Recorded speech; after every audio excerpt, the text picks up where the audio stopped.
Makaluto na tayo ng fried rice. And then, ng New York's hotdog. Gagawa na lang tayo ng iced coffee.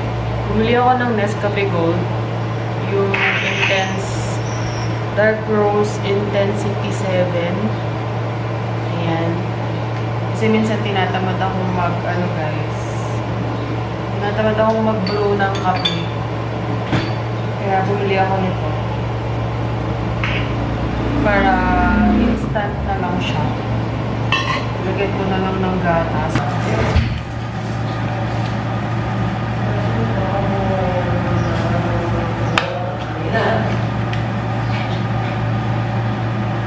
Mamo!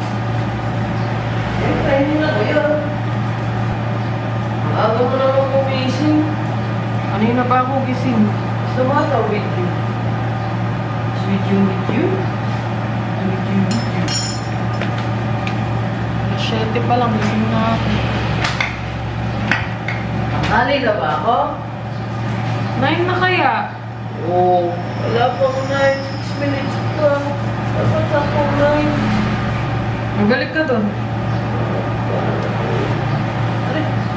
Balik. Panis? Hindi.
Talagang ng hangin, kain na tayo!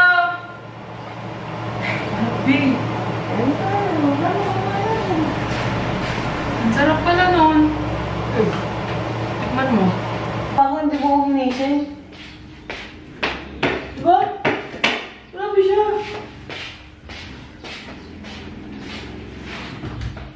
Naginip pa ako eh. Kanina. Tapos bigla kang tumawag, kanya ka na pala. Malayo na yung panaginip mo, Bi. Kanina ka pa na nakanaginip.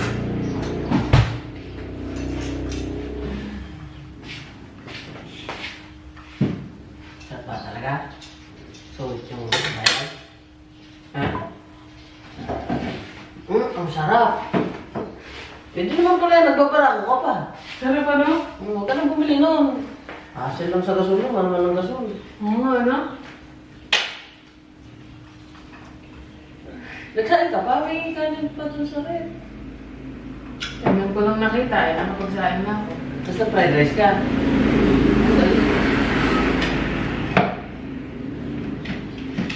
Yun yung nag-chat na client ko. Where is your location? Eh, automatic na nag-ano eh. Tapos nag-reply. Malayo. Teka. Tawa ng tawa. Nakita mo niya? Ano? Malayo eh. Bakit po ito mga nagla? Wala naman. Reply ko eh.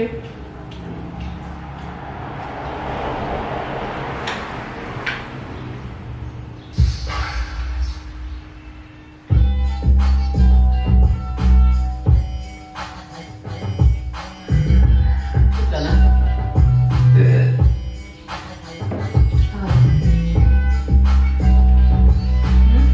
Mga naman natin siya.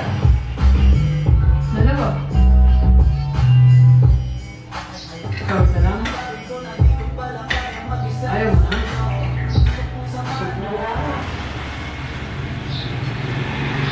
Laging lang kita. Ibig.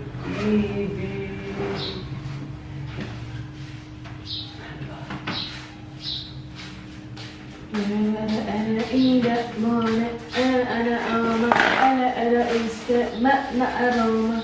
Ano daw? Hindi mo ako makalawan na. Ito pala. Manabigla.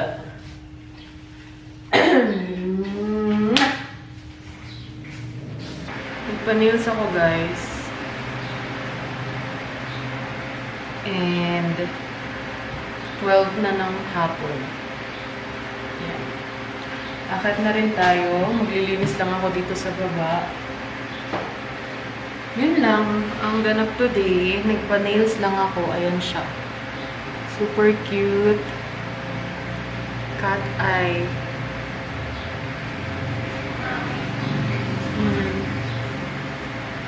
Rinayaan niyo akong magulo dito. Hirap po eh. Ito namin. Ito namin na naito pa. Tinanay kanina pa ang hair na nakatulog.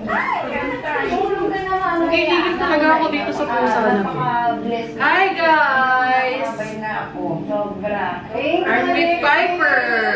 pag meron ako matutulog sa dream kitchen mo, let me know. So, alas 10 na ng gabi at may bisita Thank you for kami. watching. Again, subscribe kayo kay This Alex is Vine. Piper! Salamat. Maraming salamat. Anak naman! Gusto na nang bumaba. Balik ako live. Sige, pangalan pa ako eh. Smile! Smile! Kasi nga kanina, inisip ko ibigay sa kanya, pero sabi niya kay nanay. Kakakaba! Ayun na, buhat-buhat. Gusto niya nakababa. Eh, kasi si Sawi eh. Okay, baba mo. Paano rin ito sa rin? Siya! Sige. Baby shark kita na. Ayun, napipili ng puso ko magpatimpla doon kung bibigyan nila tayo. Tao po! Hello po, sir. Pwede po ba akong magpatimpla ng kape? Sige po. Talaga? Opo. Papapasok ko yung ba? 25 po. Ready my beers? Opo. Wow! Ano po? Sir, okay lang po ba itanong? Magkano po ba ang kinikita niyo sa isang araw? Hindi po parehas. Mayroon 100, 50. Ganyan. May naawa sa amin na nagpapadala ng talakaya. Ngayon po, Ano po yung palaya? yung panganang buhay ko sa isda. Ay, yung boat. Oo. Ano yung camera? Kumita naman ng Tutok ko nga sa'yo eh. ay hatiin sa may-ari kong kalate. Kalate amin. Ay ngayon, ay lilima kami, tag-100. 5 po kayong magkakasama po na nagtutulong-tulong para makakabukuha ng isda. Opo. Pambili ng pagkakas. Ano po yung kuryente ko dito? Ano po nga yun, sir? Ginawawa na naman ah. Bakit ito talaga yung sawi na yan eh? Come here. Piper! Come! Yan, tok to yun.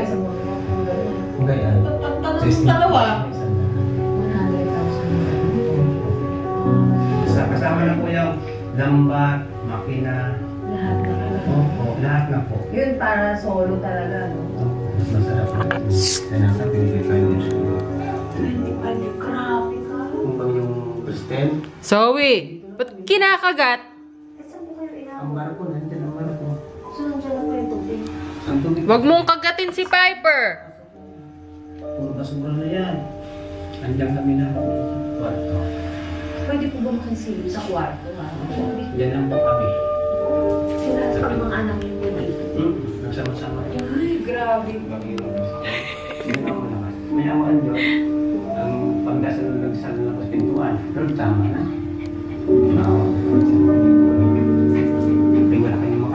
sis, no? Hindi mo nakagad si Sa labas.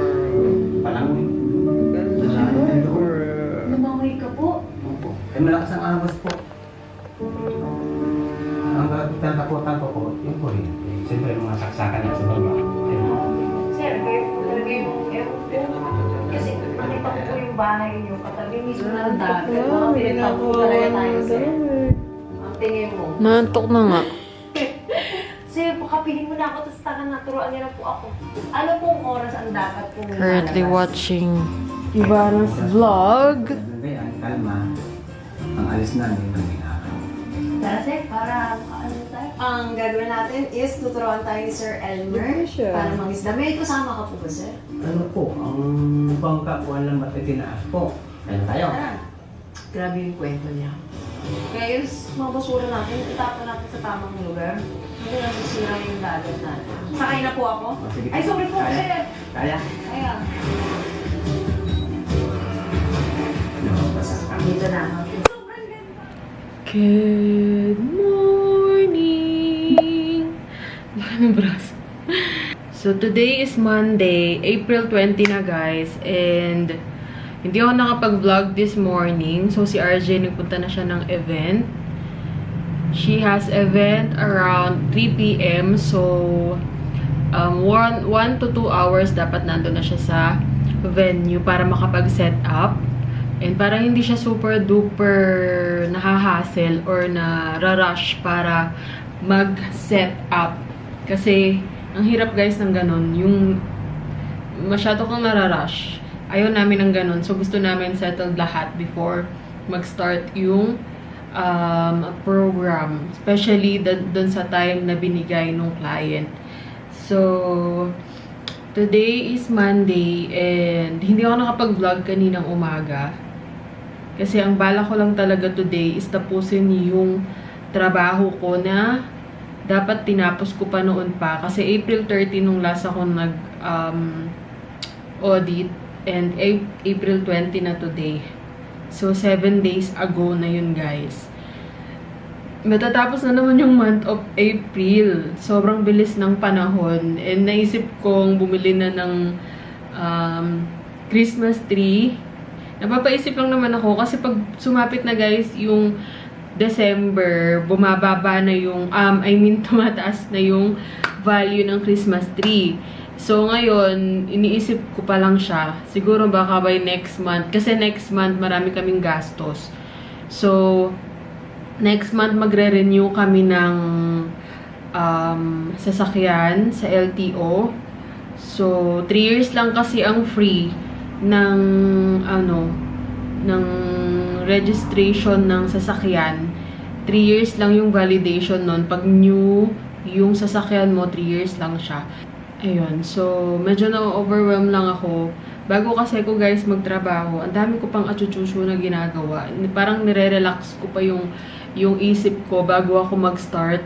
Kasi ayoko yung biglang bugsh ganon, yung biglang isipin ko. Kasi pag nag-audit ako guys, sobra akong na-overwhelm sa pag-audit.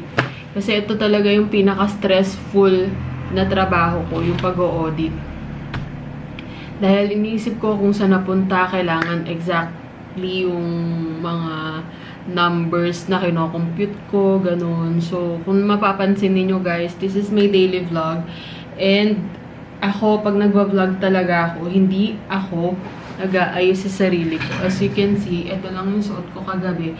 Actually, naka-sleepwear ako kagabi, pero hindi ko siya sinuot kasi kating-kati ako. Hindi ko alam kung bakit habang tumatanda ako, nagiging super sensitive yung skin ko. To the point na tinanggal ko na pati yung isa kong necklace. Kasi diba nagsuot ako ng fake necklace. Na supposedly, yung pinaka-pendant lang naman talaga yung kukuhanin ko. Tapos sinuot ko siya. Siguro mga 2 days ko siyang sinuot. And makikita niyo yun sa past vlogs ko. Mga 2 days yun. Tapos, araw-araw siyang namumula talaga as in. Tapos, napansin ko na, nung tinanggal ko na siya, napansin ko hanggang ilang araw, nangangati pa din siya, namumula pa din siya. So, sabi ni RJ, tanggalin ko muna yung necklace ko, kaya tinanggal ko muna siya ngayon. And ayun, nag-update lang ako guys. Magsa-start na tayong mag-audit. So, pang 4 days na ngayon since nagsaksak ako ng Tirse. Friday, Saturday, Sunday, Monday. Friday, Saturday, Sunday, Monday. So, pang 4 days na ngayon. Pang 3 days, to be exact. Kumakain naman ako pa konti-konti. Alam mo yun, pag may nakita akong pagkain, dito ko nga kayo ilagay. Para medyo maliwanag. Ayan.